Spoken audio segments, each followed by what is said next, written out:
Welcome to the Fabric of America, the podcast that celebrates small businesses and the remarkable stories that weave our communities together. We're your hosts, Melissa Otto and Matt Banover.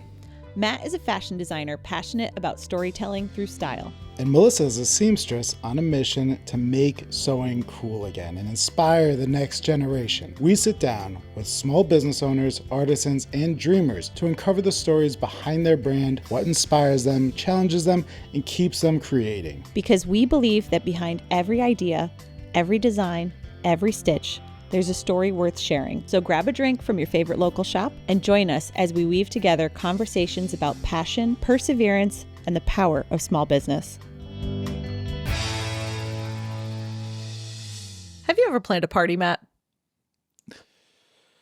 I think the last party I planned was... I'm afraid of the answer. Yeah. I did plan an event for like a anniversary for Bards, but it was very low key. I was just like, I just need a space and that's about it. Okay. But like planning a party, like food and drinks and this, it's got to be years. And it was like so much work. It's no easy task. No. Yeah. And so today we got to sit down and talk to Vanessa from Eventistry. Yes, we did. And first of all, she's just amazing. She's like talking to her filled my cup with inspiration and motivation and energy. But she is a wedding and events planner. Yeah. And really, getting to talk to her and hearing what she has to say about her industry. She's a little bit of like the new kid on the block in a way. And this constant hunger for connection, learning, that openness to those professionals around you, being able to take in information and connections and community. Yeah. Like that was something that really stood out to me from our conversation. Yeah. I think a lot of people get into business because they feel like they can do it better. They feel like I can bring something new. Why not me? Yeah, exactly. They lead with it. I know I did that because I didn't like how the last couple jobs that I worked at were selling clothing. And I was like, I'm going to be different. But yeah, that was my mindset, but I kept it in the back. I was like, well, let me still see what else is out there. And I think that Vanessa leads with that. She's very much like, how big can I make a community in my own? What other communities can I be a part of? And I mean, a perfect example of that is she's met with each of us for individual coffee dates. Yep. Separately. Yep. And so... But you're not bitter about that. Yeah, exactly. I'm not saying I didn't come to yours, but I thought it was very telling because we've had plenty of guests that they know me or they know you for years. So having somebody who's new, and we loved how she was going about meeting people. We are perfect examples of we both now know her separate of each other, right? Her openness of just wanting to meet people and how she's first generation, her parents are from Ghana, how she just her whole life was all about like bringing people together. She talks about like hosting movie nights in her parents' yard. Wild. Yeah. That was so cool. So yeah, I think that it's so her conversation was refreshing from a new perspective. It was just like, this is so cool what you're bringing to the table. Yeah. You and I are both sitting across from each other with like big smiles on our faces. And that's what she brings out in the people that she meets, for sure. Yeah. And I hope that she will give you that same smile when you're listening to this episode of The Fabric of America. Vanessa, thank you so much for sitting down with us. Oh my gosh, thank you guys. I'm so excited to be here. So excited to have you. Honestly, yeah. This is a good trifecta crew here. Yeah. Like, there's like certain people that we are like, oh, the vibes are just gonna impact, and it's like nice when it's like, okay, this is just gonna be a fun conversation with friends. Yeah. Because you've met with each of us one-on-one. Separately, which is cool, because we've had, I don't actually know if it's most guests or we've had a good portion of our guests that have met one of us or the other. But you're also new to this industry and have met both of us at separate times. Yeah. Yep. So that's cool. And we've had other... The best part was when she and I were going to get together, I was like, are we inviting Matt to this? Yeah. And she was like, no. Yeah. I was like, okay, you're officially my favorite. Thanks. We have plenty of time for that. Right, You're right. We do. Just you and me. That's This right. interview's done. He's like, get out. No. Yeah. You remember how you came in? Yeah. Right. Oh, All my right. You right gosh. in your place. Yeah, And here we definitely. go. Anyway. He's Now like, I know "Jeez." with my biggest haters. Yeah. So I do want to ask you about your outfit because I love it. Oh, You've wow. got pretty Yeah, much like you. all of my favorite colors. Aw, thank you. The green, the white, all of it. It's like kind of New England chic, but also Thank personal. you for saying that. Yes. I love so that. Wow. we've like don't always ask about everybody's outfits anymore, but we do always try to like align with whoever we're speaking with. Yeah. In what we wear. And literally when I was thinking of you, I was like, okay, she's not quite like preppy, but it's got this New England thing, but then she kind of makes it her own. Oh, wow. And Okay. it looks like professional and just like it has a point of view that I can't quite put my finger on. But Jeez, New thank England you. was definitely in the description. So the England fact chic. that you say that too, Love it. I feel very We're validated. And yes. You should have So- invited me. to Yeah. that. Exactly. Yeah, Right. yeah, yeah. I love it. Yeah. So is that what you were going for? That's what I was going for. So we don't have to do the whole thing, but in particular, my sweater is what I love. It's very a Ivy vintage polo sweater of some sort.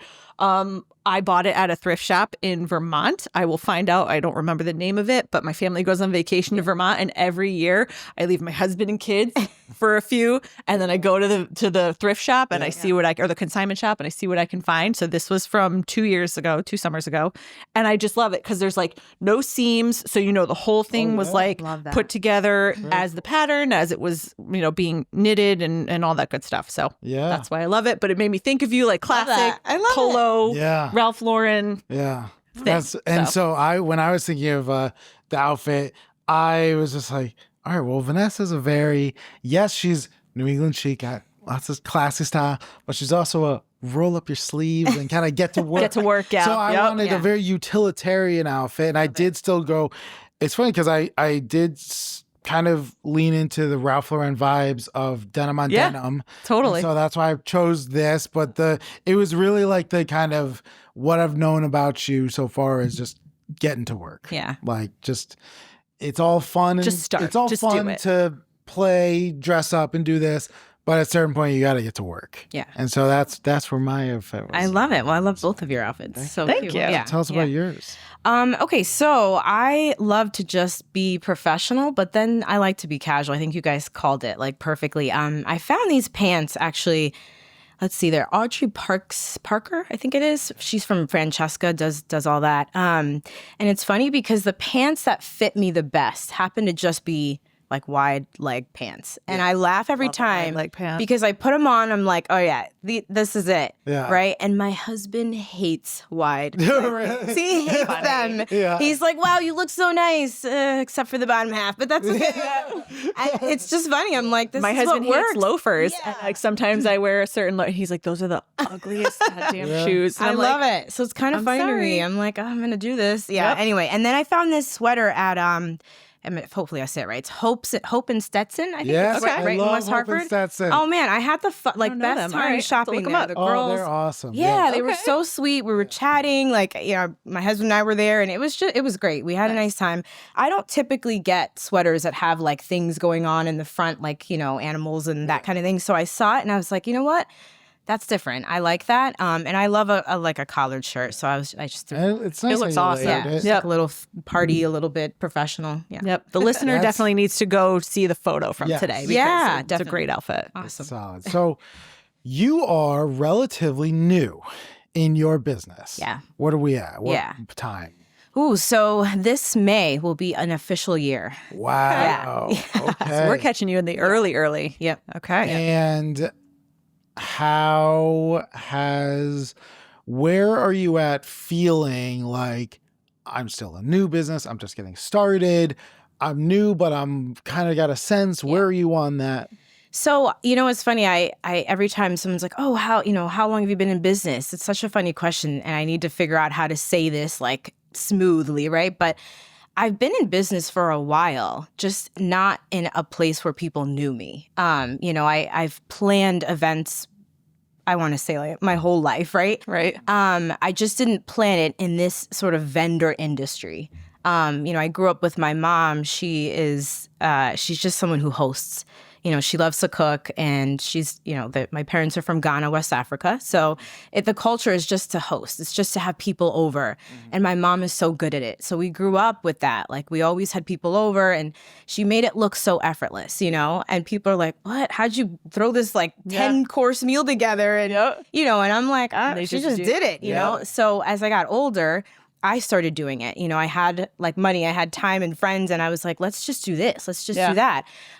So I've always hosted things, and then it turned into planning things. People are like, oh, that was really cool. Can you plan my backyard wedding? Can you plan my business event? And I'm like, sure. Wow. So I did those things, not knowing there was this whole industry out there that exists for events and weddings. Yeah. I was gonna say, it's so funny too when people ask you the question of well, how long have you been doing this? Because it's such what they're getting at. Yeah. They're getting at the, how long have you been doing it? AKA, are you qualified? Right. Exactly. That's where I want to know. Yeah. And it's tricky when you're the new business on the block, because you don't want to say less than a year, because you seem like, oh, anything could go wrong, and how could you possibly handle it, or what are you prepared to deal with? But it's really not the case. Your whole life has led up to this. Yes, absolutely, and prepared you for it. I'll often say, well, I've been in retail for 15 years, but Same. I've had my own business for 4 of those years. I've been sewing since I was 12. Yeah, exactly. Yeah, and you can kiss my ass. Right. Just like and screw you very much. Yeah, Thank you so much. Just anyway, are we gonna work together? Right. Yeah. That's so. Abby from Events Co. does that a lot. Sweet. That's her whole. Well, it used to be her brand was that the first event that she planned was when she was 12 years old. I love it. Yeah, so that's why she used to call herself the Little Planner. Yeah. Oh, cute. Yeah. Nice. She ended up being She leaned 6'3". Yeah. So she did. Right. So she had to rebrand. Incredible. Yeah. She's but now she's Events Co.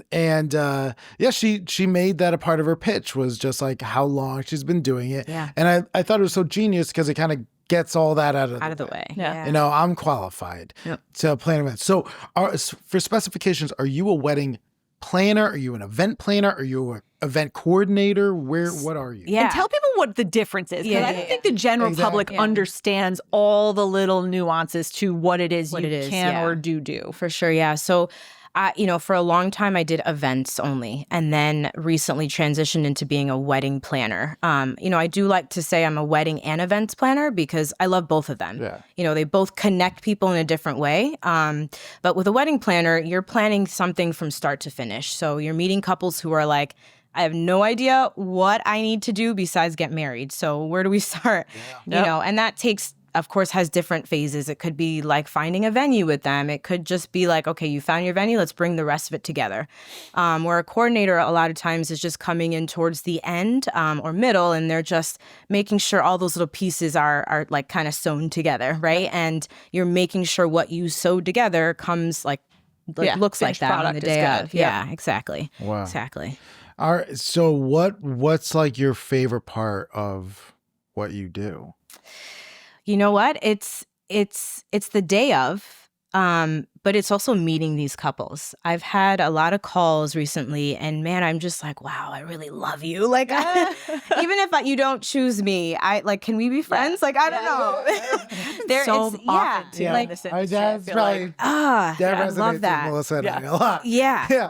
There are so many amazing people out there, and I just love hearing about them, their stories, what's close to them, what feels exciting for them. Yeah. Sometimes it's a venue. They're like, listen, this is a venue that's been in our family, and you just feel their passion and their excitement about it. So I love that.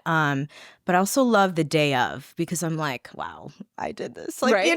It's that feeling doesn't go away. It just doesn't. It's this rush, and it's this wow, empowered moment that you have within yourself. And I love that. I love it. I'm about 6 years in on formal business with bridal alterations. Wow. And I am still, we see hundreds of brides a year. Mm-hmm.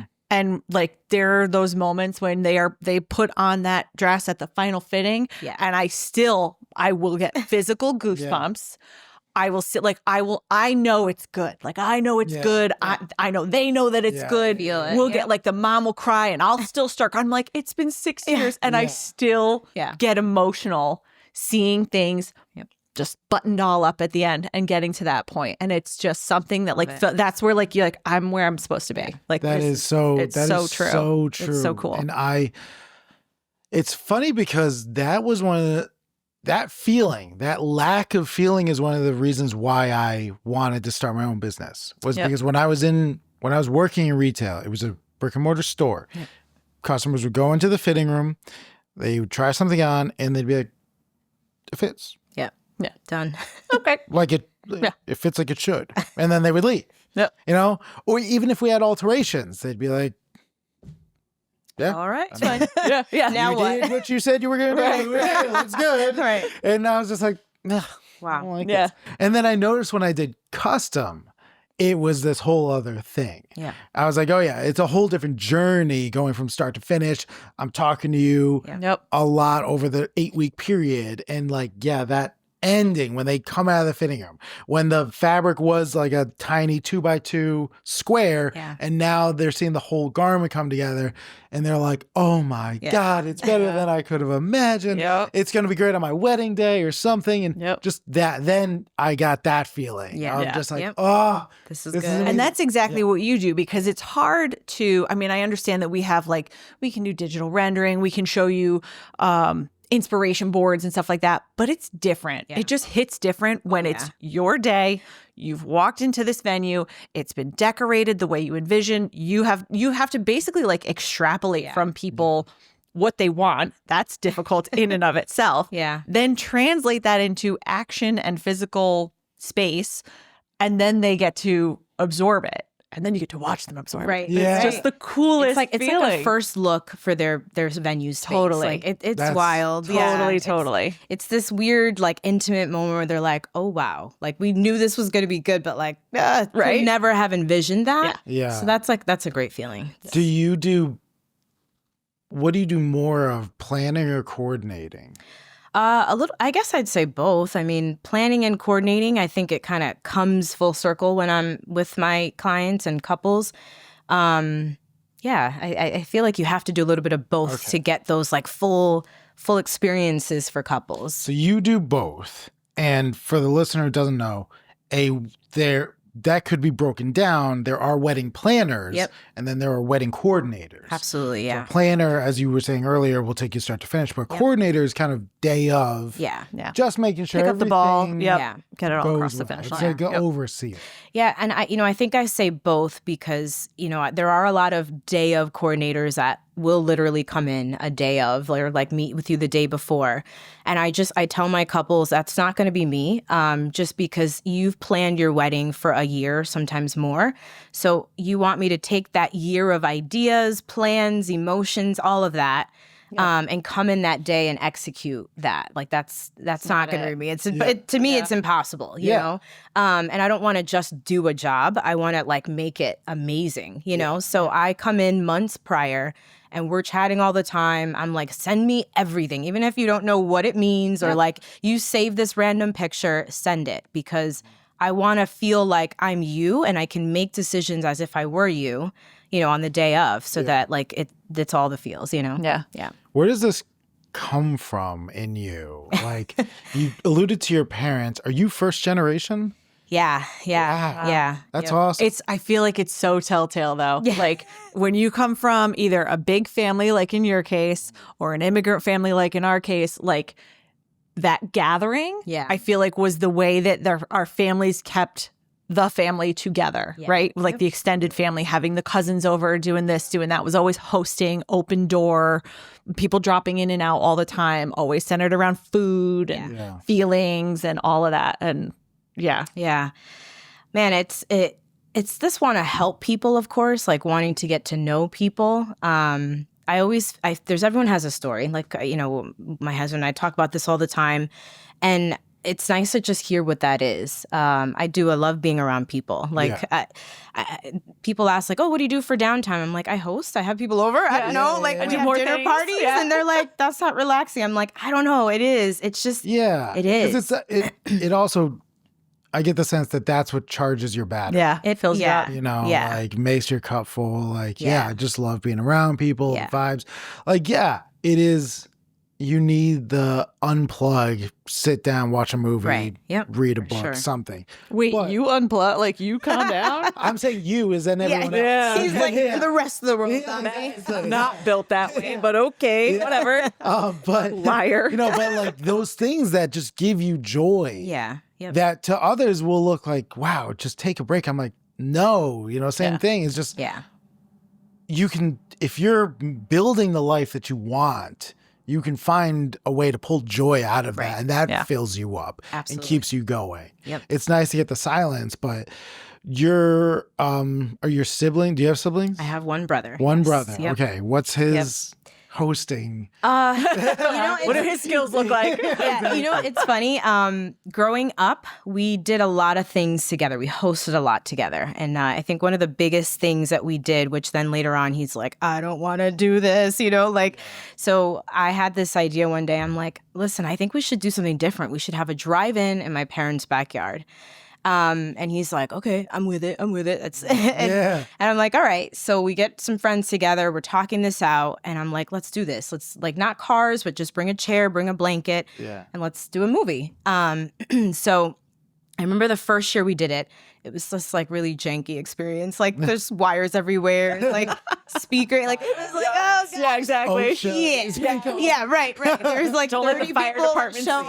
up. Yeah. It was just not. No. It wasn't a Vanessa event, But we did it. We had friends come. It was nice. And then I was like, let's make this better. So then the second year we did it, and my brother was still hanging in there, By the fourth year, so we did a total of 5 years. By the last year, he was like, I'm out. I'm going to the gym. Like, I'm doing my own thing. Yeah. And show up and be the coolest guy, right? But by the 5th year, we had 400 people in my parents' backyard. Oh my Real. God. That's unreal. And I made my guy friends get into their high-vis vests, and I'm like, you're going out, you're being parking attendants. Yeah. We have welcome people. We've got a concession stand, a little bar in the back, popcorn machine.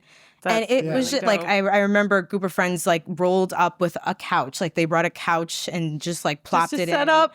This It is was amazing. insane. Yeah. But it was crazy because people would be like, why are you doing this? Keep inviting me, but why are you doing Right. this? Yeah. And I'm like, I love it.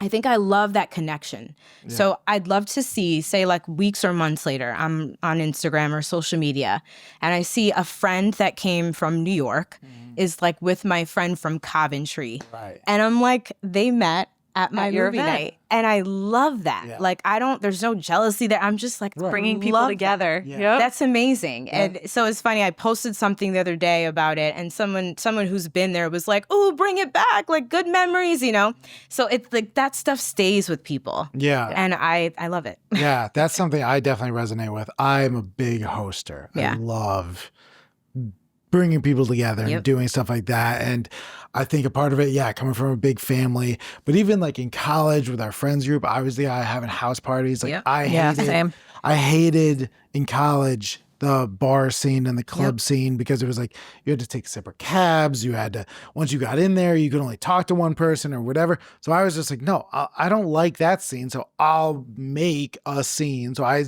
was threw the biggest Make a scene. parties. Exactly. Make a scene. I threw the biggest parties Wild concept. in college because I was I just want everybody here. Yeah. And what was so interesting was that we had a very multiracial parties where back at Marist was I think when I entered 8% other, 92% white. Yeah. And so when there were parties frat parties and white parties, that's all that was there. And then when the minorities all partied, it was just them. Yeah. I Interesting. Brought it all together. Yeah. And that was a big goal. And people would always talk about that they were excited to dance to bachata or something like that. Ooh. They really liked the different scene. They were like, oh, this...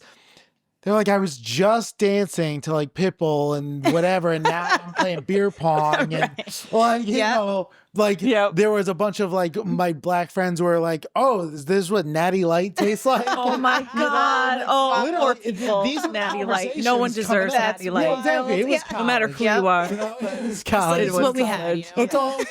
Yeah, I hear you. I'm over there in the corner with like a Four Loko like taped to my hand. Oh yeah, they're rough. To your hand. Yeah. I don't know why I can envision that. Oh yeah. It's Yeah, there's a horrible. reason. Horrible. Oh my but God. that sense of just bringing people together, Yeah. is, Bridging all the gaps, right? is so cool. And then to see the ripple effect. Yeah. I still have friends that are married because they met at one Look of at my that. parties. Oh my Yeah. God. In Wow. college. That's That's actually amazing. really cool. That is. Oh, I love that. It's That's so really I cool. love seeing Yeah. that. And I do love that. And I think what's so interesting from what I do is like, I'm trying to pull your story out of you and make a garment. And you're trying to pull the story out of them and like put together a wedding. But when like there's a part of hosting that comes from you, this is what I want to see. It's your impression of Right. their Yeah. vision in a way. It's almost like right? your- Your execution. Yeah, when you're hosting, you're doing a lot more of like, well, this is the world I want to see, and I want to invite you in. Yeah. That's a fair point. And I think that that's nice because it gives you a bit of leadership. Yeah. You're in the driver's seat. Yep. How much of you being in the driver's seat do you put in with your clients versus letting them just take the wheels? Like, are you one of those who, if they have a terrible idea, are you gonna execute it? Yeah. You know? Yeah. Well, when I'm on these calls with couples, I tell them this is your day. Like we all like weddings are surrounded by parents, siblings, especially siblings who've been married before. They know it all, you know. Opinion. Or knows whatever. better than you. Friends, like there's always people who have their opinion, how you should do it, what you should spend, what you shouldn't. And I try to say, this is your day. So like, let's make this about you. Yeah. Even if they've got an idea that I'm like, ooh, yeah, I'm gonna make it work. I'm gonna make it work, and I'm gonna put some sparkle on it. I'm gonna do something so that it works, but it's got a vibe. And then they're like, oh, I didn't think of that. I like how you did that. It's still our thing, but like you made that better. Yeah. You know, Right. I feel like that's kind of what because I do. I want people to have like that experience. I want them to feel this is what we did. You just did it for us.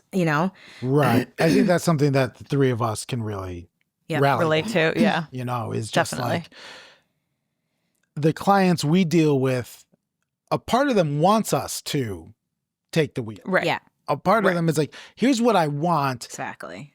I don't know if it's fully what I Right, want, yeah, but here's the idea. You Right. do with it what you will. You get in certain facets of the greater wedding industry or service industry too, you get really good at kind of reading people Yeah, in very subtle cues and ways. And it has to do with like, they won't tell you directly they don't like something or that they're uncomfortable or that or that they didn't like your answer, but you can see it on them. Yeah. And then Yep. it's up to you to kind of like dig deeper, redirect, get to the bottom of it. So it does become a little bit of a psyche game. yeah, Yeah. definitely. Trying to extrapolate information from Yeah. people Yeah. in a different way. I think sometimes too, people are just trying to be nice. They don't want to hurt your feelings. This is true. And you could just read it on their face. I feel Yep. like my intuition of people is like Yeah. spot on. I'm like, okay, yeah, Yeah, no, no. I get what you're picking up They didn't- and they putting don't down like and all it. that Yeah. stuff. Yep. Yeah, Where you do you don't have think to say that it. comes from, that intuition? I actually care about people. And I say that not like this is some wild thing, right? Like new thing, but I'm the person that like can't remember the vacation I went on like 6 months ago, but I'm going to remember your anniversary date. Yeah. Why? Like Wow. I don't know. It's just the way my brain works, and it's like it's in my calendar. I'm like, okay, this is that. Yep, it's happening. I think I care about those little details.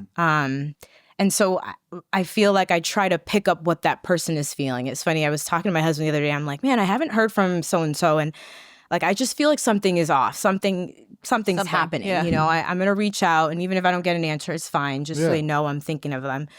Anyway, fast forward. It was great news. So, it was off by a little bit. Right, but like right. something But was still, happening. something was you up, know, yeah. And they were a little different. But I feel like I just care. Like I want to know what's happening, you know? See, that's so interesting because I definitely, I feel like I pick up on people's intentions. Yeah. And I don't want to say that it's from a negative perspective, but I am very aware of how you're sizing me up. Ooh, okay. What do you mean by that? I'm like, is this a racial thing? Is this a male thing? Yeah. Is Okay. this, do you know something about my past and you're baiting me for an answer? Interesting. Have you made assumptions about me? And that's why I asked about like where that kind of like intuition is, because and I'm sure you know this, when somebody asks where are you from, that's like the ABCs of Yep.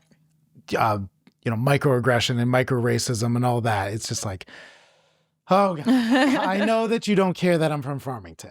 Right. That's not the answer you're looking for. Exactly. Got it. And so like, that's fine. But there are times where kind of like what we were going back to with how long have you been in business? Yeah. I take it from what's your intention behind the question? Yep. What's your intention coming into this? Like I do care, but at the same time, there is a self-preservation that I lead with. And I think a lot of it does come from a sense of pride in my own family. Yep.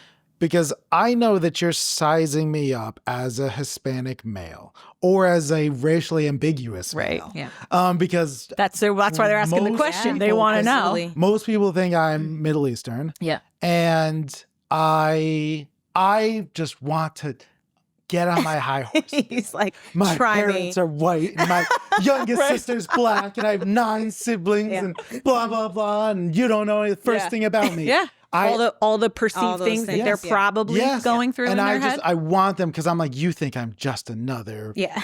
X, Y, and Z, whatever baggage you're bringing. But this is the cognitive dissonance that I have to live with. And it's my narrative self versus my experiential self. The story I'm telling myself versus what is actually happening is the battle that is a constant issue that I'm struggling with. And I really appreciate that you, without skipping a beat, led with empathy and led with caring about people. Yeah. I mean, this shows the devilry that I'm working through.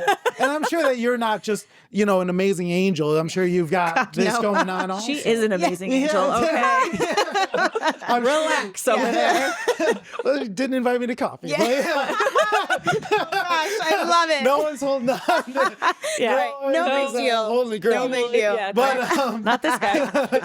but I think that like anybody could have answered that question in a number of different ways, but you led with empathy and was like caring about people. And I think that means something. But since we're on the topic, and I normally have I don't know, not normally, but I want to ask about race. Yeah. And I want to preface it by saying I am very aware of, we have only really had white guests, and I've not asked one of them what it's like to be a white person in their field. And now we have a black guest, and I'm going to ask you what it's like. And I think that that's a bigger issue in itself.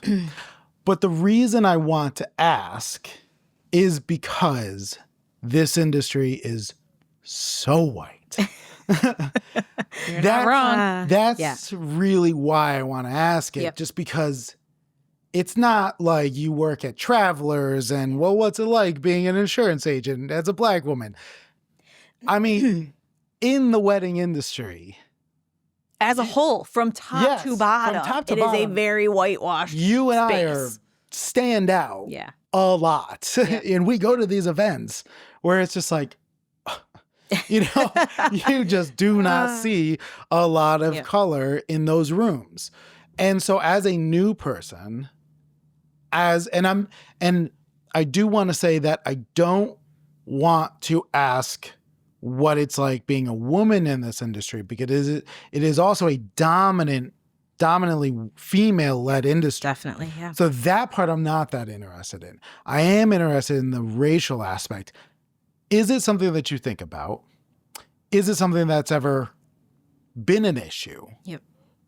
And how much of it plays into your role being first generation in your life in general? Because it, as I just alluded to, it comes up with me on a conversational basis from my own perspective.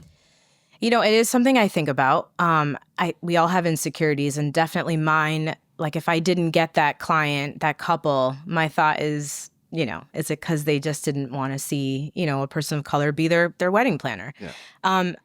Probably not. You know, who knows? It's not a question that I'm going to get an answer to from that couple, but I try to push that down a little bit, because I think what I've worked to do and continue to work to do is pretend it doesn't exist, in the sense that, why should it? You know, my personality should be bigger than what color I am. And I try to bring that to the table. So I'm going to be hype. I'm going to be myself. I'm going to bring all those things that I'd bring to whichever couple I'm meeting with. And if they are, you know, mature enough to see that over my color or whatever, great. And if not, like, you know, I have to sort of move on with that idea. Like, okay, well, then that's their loss, really. So I say that in the sense that it exists, of course, right? But I feel my personality is bigger than what I'm presenting, I guess, like who I am, like color-wise. And so I go for it, and I'm like, this is who I am. And this is like, you know, if you want to place me in a category before you've met me, then That's wow, on you. I'm so sorry, you know? Yeah, you're going to miss out. Right. Because I'm a wedding planner of color doesn't mean I should fall into this box of what you think that looks like, you know? And I think my work speaks for that. I think my style speaks for that. I am who I am, you know?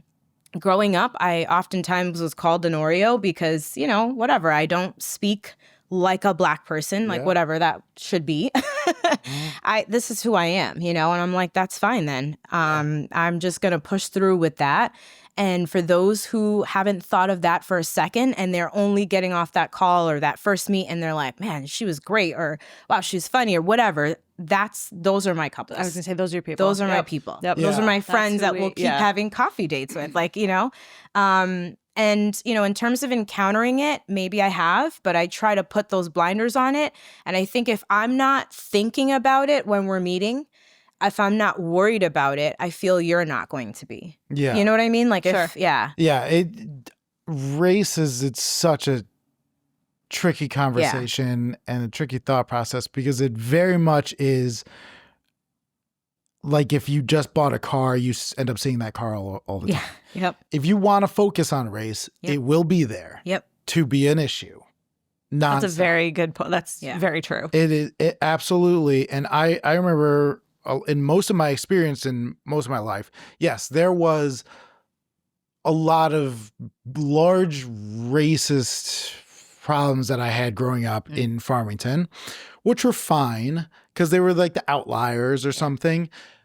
But the day-to-day racism that I experienced, I didn't have until most of my friends are white growing up here. When I went to college and most of my friends were minorities, that was the most racism I had ever experienced, because they were like, you don't belong. You're not one of us. You're from Connecticut. You're actually white. And it was just like, Interesting. Yeah. wow. Yeah. So I am feeling more rejection from people who look like me than ever in my life before. And that's one of the reasons why I am so on guard with how you perceive me, because I know it's not just coming from a white person. Yeah. It's coming from a Hispanic person. They want to see, like, are you like one of us? Yeah. Right. You know? So there's always, it's a duality. It's not just, you know, people that think racism is just white people versus Black people. It's like, oh God. Yeah, no, it goes both ways, every way, every which way. There's no such thing as reverse racism. It's just, it's a judgment you have about the other. And in this industry, Melissa and I have talked about this a little bit. The age plays a big role. We're always like, you know, people expect us in this fashion industry to be like old Italian people. And it's like, then they come in and we're like, got Wu-Tang stuff up and we're like crushing it. Yeah. So there's that perception. But then race, same thing with you. I will never lead with I'm a minority-owned business. Yeah. I can't do it. Yeah. I've thought about it a million times. I cannot lead with that. I don't want to. I have nothing against people who do. Yeah. But it's something I can't get behind. I get that. Yeah. And I try to focus so much on your story, your thing. It's all about you. It's irrelevant About what you. I look Right. like. Right. And I think that that's helped me in getting people to a place where that doesn't matter. Yeah. It's not what I bring to the table. I'm the conduit, as you Right. say, For someone else's story. for somebody else's story to make this. It doesn't matter what I'm coming Right, yeah. into this with. Yep. I barely talk about my background or this and that. Yeah. You come in, and then there's like, I get that there's sometimes people are confused about like why I'm so into the founding fathers and like, slavery. And why I'm so into Yeah. Made in George America. Washington. Yeah, and- yeah. It has We're like, come up a couple why? times, only very slightly, where people are like, are you like a MAGA supporter? Oh, God. And because I'm so into Made in Into it, America. yeah, And yeah. I'm like, well, the right doesn't own patriotism, first of all. Yeah. And what I'm doing is not about politics. It's about supporting the community. Right. Yeah. That's all I care about. This is where we are. Exactly. Yeah. It's way more of a focus from that. But to kind of land this plane. Well, Where did we go? I was kind of making Yeah. the connection Yeah. while you were speaking between the two of you as at different industries where you're kind of saying like it's about the person, it's about the client, it's about you pulling out their story and bringing that to the surface. You in a way do something very similar because you're taking their vision, their ideas, this big like hodgepodge of whatever they can even like get out of themselves, because a lot of people would look to a planner because they're not creative, because they don't have vision or they don't understand how to tie the vision into something that's presentable for a wedding, and you make it about them. It's about how you are the conduit for getting their ideas and vision out to the world, to their group. Yep. Yeah. I think too, like, talking with couples, if I can get what you want done and like do it even better, it shouldn't matter. Yeah. It shouldn't matter what I look like. Who cares? At the end of the And day, it shouldn't matter how long you were in business, and it shouldn't matter how what age old you are. Exactly. And, It's the low-hanging fruit of, is this a barrier? Like kind of, because there's something for that. Race, how long you've been doing it. Yeah, it's all these. it's all And the race is just, it is the low-hanging fruit. I feel like there's also a little bit, when we're talking about the age thing in particular, or how long you've been in business, it's a little bit of I think somewhere subconsciously people are also, aside from it's a qualifier, right? Like, did you have enough experience to do this successfully for me? But I think where it comes down to sometimes too is subconsciously a money thing, where we work in an industry that is expensive. Yeah. And doing what we do is expensive. We have to charge people a lot of money to do alterations, to make a custom garment, to plan their wedding. It is a lot of time. It is a big investment for other people in us. And I think that there's somewhere a nervousness about how much money they're going to put out on the table. They almost want like that guaranteed success. They want to know that you're not going to fuck it up. Right. So I think there's a little bit of that underlier too, aside from all the rest of the That's depth of. Such a good point, because when people ask about the price of my garments, Yep. and I say a suit is starting at $3,400, and I hear other people in the industry complain about their customers and this and that, and I tell them, I've sold suits from $200 to $1,000 to now $5,000, $6,000, $7,000. The easiest customers I have are my customers, because for this money, it better fucking work. They're not nitpicking no joke. me. They're not on my trust case. you, yeah. They're like, oh, if you're charging this much, You must know what you're doing. you Better. must know what you're doing. Yeah. And I'm like, I would rather one $4,000 customer over four $1,000 customers. 100%. Because a $1,000 suit, that chances are that person has saved up. They have scraped. They are making this work. And to them, that $1,000 means a lot. Yep. I've had people swipe their card. They don't even know what the total is. They don't care. Yeah. They're like, whatever, man, you're going to pay. It doesn't matter. But there is getting people to that point of overwhelming trust is difficult. But I think if you lead with your best foot forward, and there's so many subtle ways to do it. Yeah. I think one thing that you did, which is what got me interested in you in the beginning, was your branding shoot. I remember being in Honduras watching your branding shoot kind of hit the internet by storm. So everybody was talking about, you know. Shout out to Nick. I love that you were international when this all was down. We were like, people in different countries. Oh my gosh. And I remember seeing the dress and seeing all of it and was just like, she is here. You know, it was very much she has arrived. Yeah. Shout out to Nikki. Yes. She killed it. Shout out to Nikki. Yeah. She is amazing. And that's one of the ways. And one thing I've done is that I never said, well, when my business takes off, you know, well, when Bard's really makes sense. Day one, I'm open for business. Yeah. Yep. This is who I am. This is what it is. There's ways that you subconsciously tell yourself, I am where I am, regardless of the resources I have, regardless of how many years I've been doing this. Yeah. This is what I'm bringing. If you're still having to work a job in addition to your passion, you know what I mean? Like while you're transitioning, like all of that. Yeah. You know, I think it's funny you say that. It doesn't matter like kind of where, I'm just going to do it. And that kind of came up for me last year with the editorial I did in Italy. And there were moments where I'm like, okay, I haven't done like an official wedding here in the United States. Like, what am I doing in another country? You know, like putting this whole thing on. Yeah. And I'm like, you know what? The opportunity came up and I'm going to go. I'm going to just do it. Who cares, right? And that has been sort of life-changing, seriously, and changing in a business aspect. It's been amazing. You know, you learn so much and it just like sets these goals for you that you're like, you know, I was thinking that would come in a couple years, but it's now. We were talking about that with our last guest. Like, like we can have our own ideas of a timeline. Nope. Sometimes stuff just ends up in your lap and whether you're ready or not. Yeah. And you can choose to jump on it or choose to not. And that can have a lasting effect. But I'm so glad that you brought up Europe and it was Italy, right? The wedding. Yeah. I have just enjoyed, as an Italian, I have enjoyed the motherland content.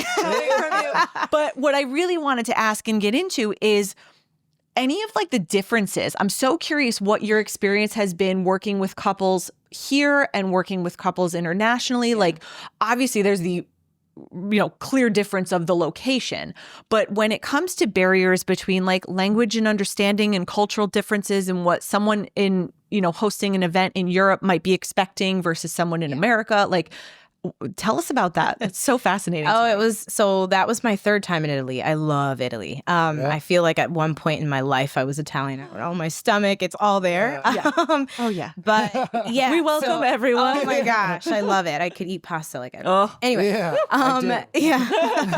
We should do pasta, right? Yes, it's done. Am I done. I walked in that. That'll be the one we all go to. Right. You know what? It was kind of wild.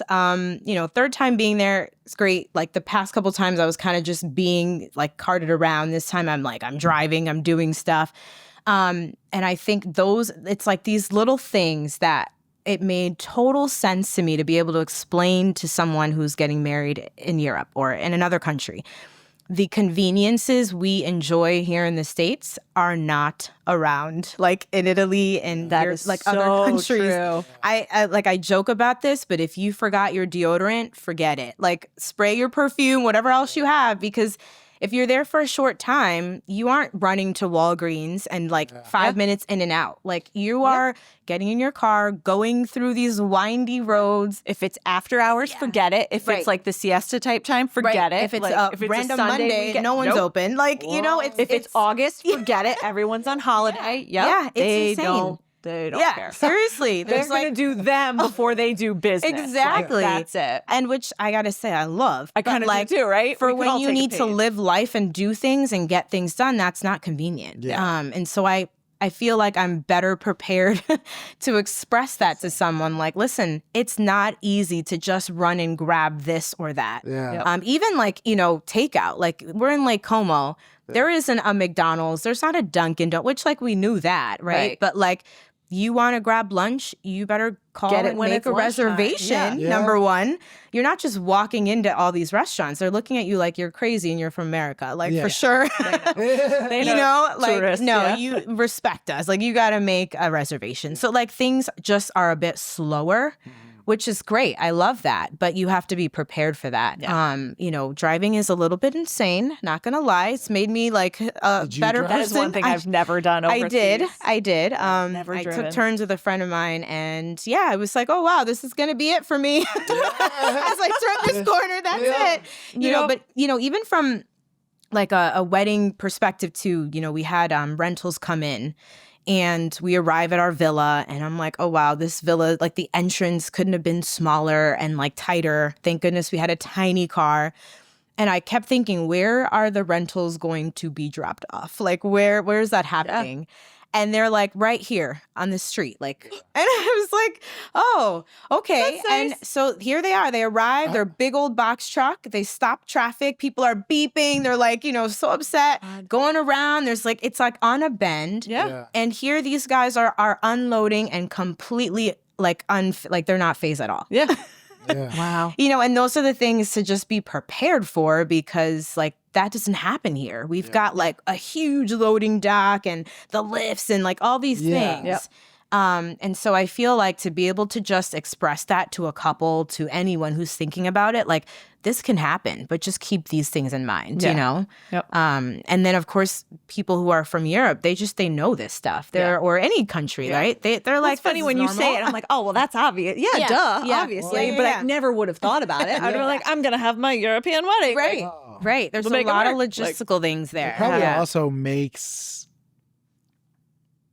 the weddings that you plan and stuff here, it gives you a different perspective of difficulty. Yeah. Yes. Yeah. Where somebody, different kind, right? somebody wants, I don't know, like a lion riding in on a dove Yeah. or something. We got that. You're like, yeah, we got this. Yeah. You No know? big deal. Yeah. America, Well, like- yeah, exactly. You're like, I could do this. Who Yeah. cares? Because in Italy, you know, this, and this, There's you know? things, yeah. Like Yeah. for me, I think that's why I'm so obsessed with talking about the supply chain in my business, because I know how easy it is elsewhere. And like, if I wanted to just sell you a Navy suit, pick a line and pick a buttons, I could do that. Yeah. But I'm like, no. This is why we're going to talk about all this stuff, because all this needs to happen. Yeah. You know, it's almost like I'm the planning a wedding in Italy every time I make a garment. It's like, Don't try to compare your difficulty level to hers. Pipe it down. He's like, I just work the hardest. you know? Yeah. Always this guy. But like that same, like that planning in Italy, I resonate with so much, because it's like every step means something. It's not like a Yes. magical box just Yes. makes this happen, you know, in any portion of what I do. So like, that's so interesting to hear that Yeah. from a totally different industry, how like that same framework, Yeah. you know, Applies, yeah, for applies. sure. That's really cool. Yeah. And you know, it was an editorial, but like I take that as serious as an actual wedding. It's advertising. It is, Yeah. And it's just as much work. Like, And there's people so want to many downplay hands that. involved. Oh yeah. You Oh know, my and God. Kiss my ass when I look down on yeah, editorial. it was a lot of work, months of communication. Yeah, And that was kind of interesting too, because you're communicating for months with people from Italy, and while they speak English perfectly, the things they say are very literal sometimes Yes. than what we're saying. Yeah. And so we arrive and I'm like, oh, okay, you were actually being Like, for real. yeah. Like, you know what I mean? Okay, Yeah. so there's Got it. no, like you wanted me to walk up the 3 flights of stairs with my luggage. Got it, you know? Yeah. Like it's, you know what I mean? It's like, oh, no big deal. And Yeah, you're yeah. like, oh, wow, okay, that's a big deal. deal You know, than you so thought, there were a yeah. lot of those moments there. Yeah. So are you planning on making international events and weddings a part of your business now? Yes, 100%. It's always been the idea. I love traveling. Since I've been young, my parents were, you know, fortunate enough to bring us places and take us on trips. And I love that. I love cultures. I love just, I think it just widens who you are as a person. So being able to enjoy that and also enjoy planning someone's like amazing day or weekend is definitely something that I'm incorporating now and whenever. Yeah. Yeah. That's awesome. So you and I went to that NEEP event in Providence. No. Newport. Newport. Yeah. So we were. Yes. there. So Yes, yeah, Gardner we went to House, Newport. yep. So we've fallen into this community and everything. So what is community? What's it been like starting your business? How important has it been to get your business to where it is now? Where do you know, are there things that you looking to get involved in? And like, I mean, the wedding planner, wedding coordinator sector of our industry, there's like gods walking among us. And then there's, you know, and it's easy to fall in the comparison. Like I'm not Sarah Brehant level, but you're just there are just a lot of people in general who really are But then you involved can in also, events and weddings. Yeah. And what I think is so interesting is that you can say like, oh my God, Sarah Brehant is like the most amazing. But then you could like meet her at an event, just talk to her. Like, I think that's so cool where you also revere people, but they are still a peer in our industry. Like there are people where I'm just like, God, how are you? Yeah. How are you real? Yeah. You know, the way people look at Melissa now, you know, with her 28,000 followers. Random viral video. Yeah, So funny. Yeah. So, you know, what's kind of like been all of that community to you and getting involved and everything? Yeah. No, from the beginning, I've always loved to get to know people. And I think the way I've found the community is let's grab a coffee. You know, that's just my thing. I love coffee. Yes, but I love that because it's the opportunity where you get to just be yourself. Like you're meeting people and getting to actually hear them. You know, at the big events, it's great, but you know, you can't hear yourself, you know, all that. Shouting at each other. Yeah. Hi. And I feel like if you're busy and you're willing to just meet, like that says a lot to me, number one. I feel like you're my people because, like you wanted to take a second to just chat. I love that. I feel like there's room to learn from absolutely anyone and everyone if you give them the chance. With that more. You know, like if you give them that moment, you're going to learn whether they've been in business for 20 years or one or are in the middle. Or they have nothing to do with what you do. You know, I've met with so many amazing photographers that I'm learning so much about what I do and how I should do things because of them. Because their perspective totally is very different. Yep. And you guys are allies with that day. Right. And I'm learning like, wow, you and I need to be working together for that day because you have a different lens, a different eye on like this entire day. And I need you, you know? And so it's just been really great, like meeting with and learning. But yeah, interestingly too, with Int'l, I actually just became, if I can announce this, principal planner for Int'l. Hey, amazing! So congratulations! I'm really excited. Thank you. Awesome. Thank you. That's So that's really, really cool. It's exciting to me because that was sort of one of the things that I, always talked about is I love the idea of leading or being in front of a group or a community of people in which we can teach, we can bring together, and we can have a good old time. You know, nice. That's just what I did before any of this. And for the listener who doesn't know, NEEP is an acronym for New England Event Pros. Yes. So that's right. Like we kind of all cross-pollinate. Yeah. Go back and watch the episode with Carla. Yeah. Yep. Shout out to Carla.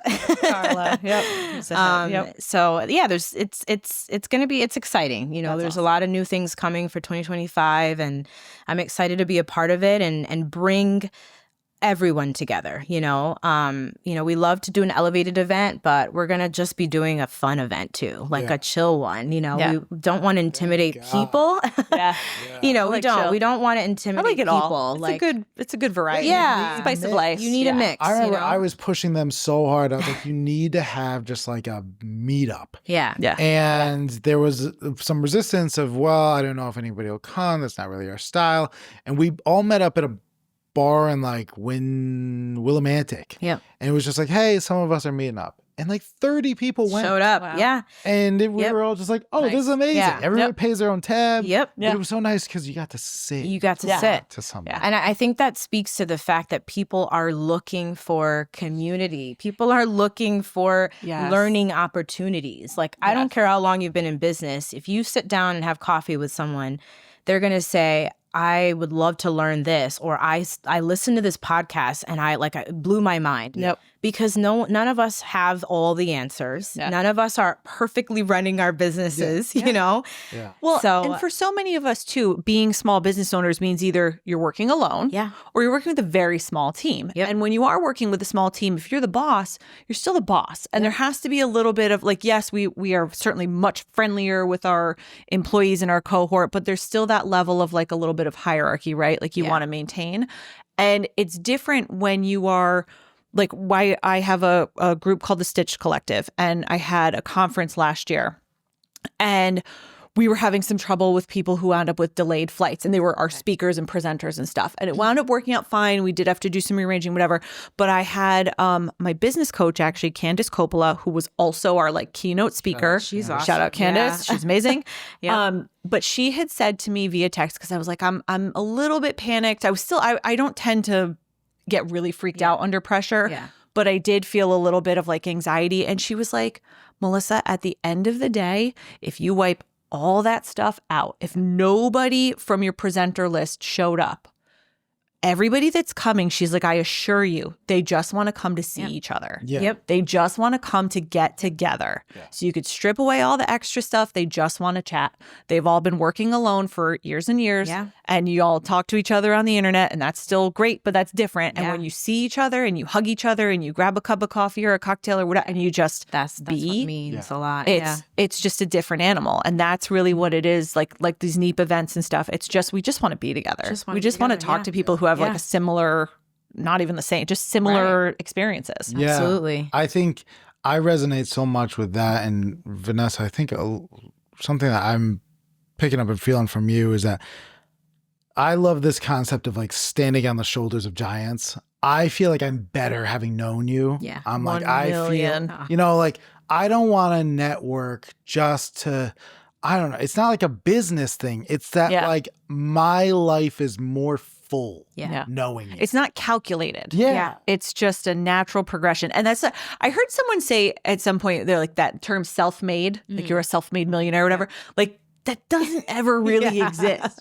You did it all by yourself? No one. All alone? Like there's no freaking way. No, it's we all are this cumulative, you know, of others. yes, like, of all these experiences that we've taken. We've all had to have a mentor. We've all had to have someone who knew more than us that we looked at, whether you took it and directly talked to them or you just mirrored and did some shit to climb that imaginary ladder. Like we're all not doing it alone. Right. Yeah. I've talked about him several times, but I love Arnold Schwarzenegger. And he gave a commencement speech where he said, you can call me whatever you want. Just don't ever call me a self-made man. He was like, there's no such thing. He was like, when I came from Austria and was living in the gym and had nothing, the other members of the gym brought me blankets, brought me pillows, brought me this.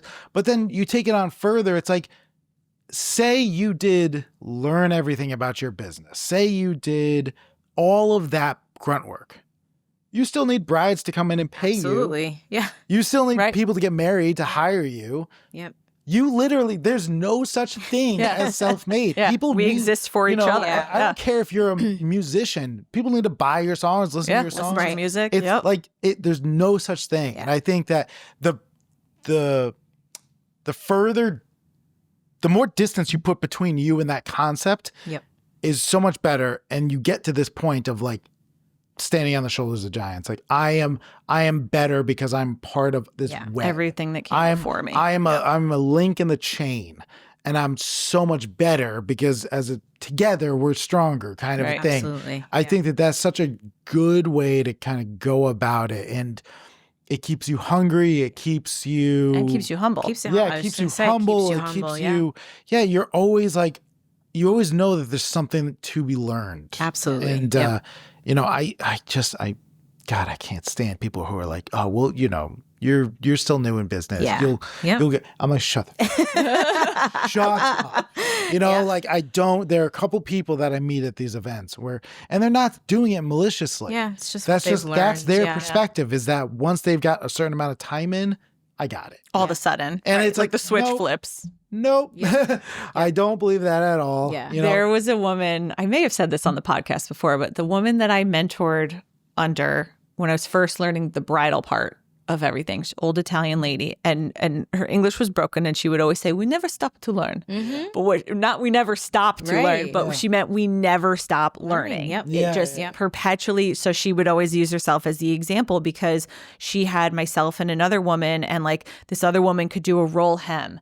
And she couldn't do that. And so she'd be like, oh, Mirta, come and show me. Like, we have to do this. And she would sit down and demonstrate. And so it was constantly this like learning a new skill, learning a new angle and a new way of doing things. And like just you're always absorbing something from outside of you.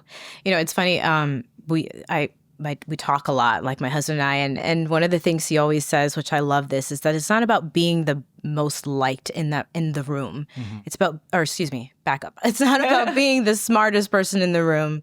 It's about being the most liked in the room. And of course, that's not like a calculated thing. It's just being kind. It's being open to saying, you know what, I actually don't know how to do that. Someone else does, and someone exists that does, and I'm going to find them and work together, and then I'm going to be better at it.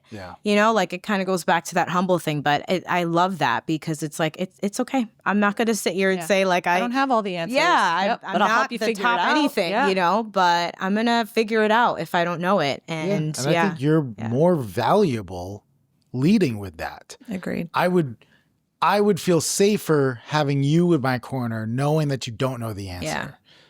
But that you would work hard to figure it out. Than somebody who says that they do know, because then I'm like, and then they don't. Yeah, it's scary, right? Yeah, Dangerous exactly. game. Yeah, it's a dangerous. It's like, what did I think it was? Bill Gates was like, if you really want something done efficiently, get a lazy person to do it, because they'll find like the shortest way and a new way. There you go. But That's it's like really it's the funny. same thing with working with somebody who leads with, I might not know the answer. Yeah. I'm like, oh, good. Then you're the person I want to work with. Yeah. Because you're going to work hard. If you don't know it, you're going to say it. You're going to get the You also answer. may figure it out in a new and creative way, as opposed to someone who's just got that one track mind thinking. Yep. So, Vanessa, hard to believe. Oh my gosh. Already. We're at the end. I know. Yeah. Oh gosh. Yeah, we are at the end. So, where can the people find you? Definitely social media. Okay. Trying to really be present. It's a tricky one. Yeah, Eventistry LLC, and my face is going to be there. Awesome. And people can book you on your website. Yes. If they're getting married and having other events. Absolutely. Yep. So, and is that Eventistry? Eventistryct.com. Yep. Fill out a little inquiry form, or you'll see my number. Text me. Yeah. Love it. Yeah. Keep Love it the easy for text. people. We'll link all your socials in there. But Awesome. Vanessa, thank you so much. This has Thank been such you. a pleasure. Yeah. It was Honor. wonderful to chat with you. This was really, really special. Thank you. Thank We've you. been wanting to have this for a while. So Yes, we're so glad this is that great. you found time. And thank you to the you. listener for tuning in to another episode of The Fabric of America.